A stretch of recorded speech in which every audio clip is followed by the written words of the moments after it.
Imagine you are 17 years old. You have everything. Now imagine you threw all of it away. Not because you lost it, because you chose to.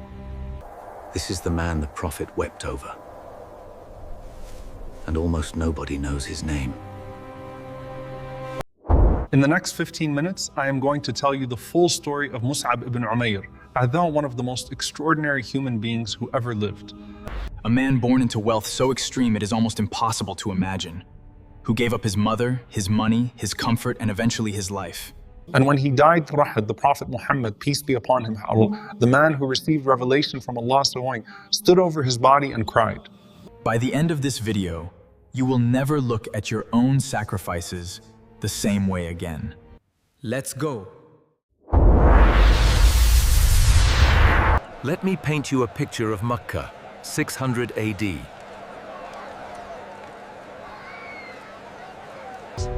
This is a city of merchants, of wealth, of tribal pride. And in this city, there is one family that stands above almost everyone else, the Umayr family. Mus'ab ibn Umayr grows up in this house. His mother would buy him the most expensive clothes Imported from Yemen. His perfume could be smelled before he even entered the room. He was, by every measure of his society, the golden boy. The one everyone pointed at and said, "That guy has it all." And into this life, one day, a whisper reaches him. There is a man, meeting at the house of Al-Arqam, a man named Muhammad ibn Abdullah, who is claiming to be a prophet. Mus'ab accepts Islam quietly, secretly, because he knows exactly what will happen if his mother finds out. So for weeks, Mus'ab lives a double life. What happens in that room completely changes everything. Mus'ab goes, just to see, just to listen, and he never leaves the same man. One day, a man named Uthman ibn Talha sees Mus'ab entering the house of Al-Arqam, and he tells his mother. She does not just shout at him. She locks him up in his own house. She places guards on him. She stops the money. She stops the food.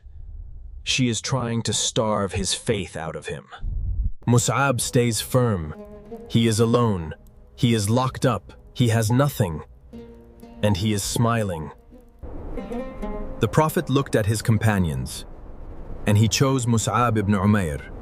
He arrives in Medina alone, a stranger, a young man with worn-out clothes and no family there. Within 1 year, he converts so many people.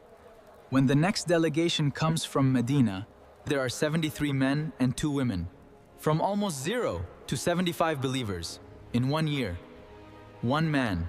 Sa'ad ibn Mu'adh sends his cousin to stop Mus'ab. The cousin becomes Muslim. Then Sa'ad comes himself to throw Mus'ab out. Mus'ab asks him one thing, just listen. Sa'ad ibn Mu'adh, one of the most powerful men in Medina, accepts Islam on the spot. And when Sa'ad accepts, his entire tribe follows. It is 625 CE, the Battle of Uhud. The Quraysh march with 3,000 soldiers. The Muslims number 700.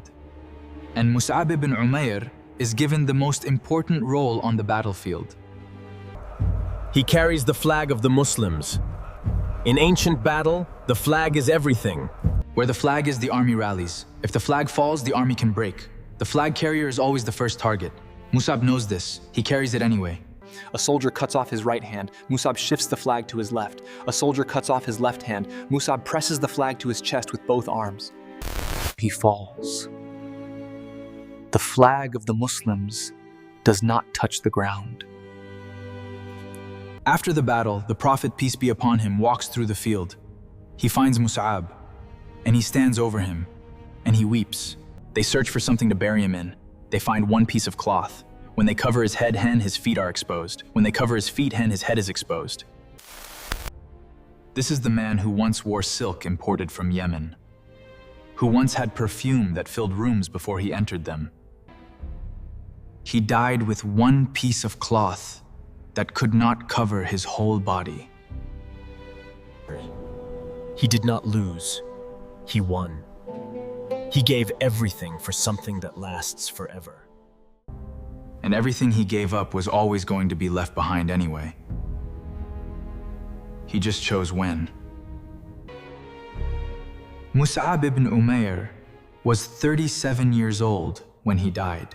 In 37 years, he went from the most pampered boy in Makkah to the man who single-handedly built the Muslim community of an entire city. He gave up everything the world told him mattered. And he gained everything that actually does. Now I want to hear from you. In the comments below, tell me, what is one thing in your life right now that you know you are holding on to too tightly? It could be a habit, a relationship, an opinion you know is wrong. Write it in the comments, because the first step to letting go hard is admitting what it is. And if this story moved you, share it with one person who needs to hear that everything they are holding on to right now is not actually theirs to keep. Jazakumullahu khairan, and I will see you in the next story.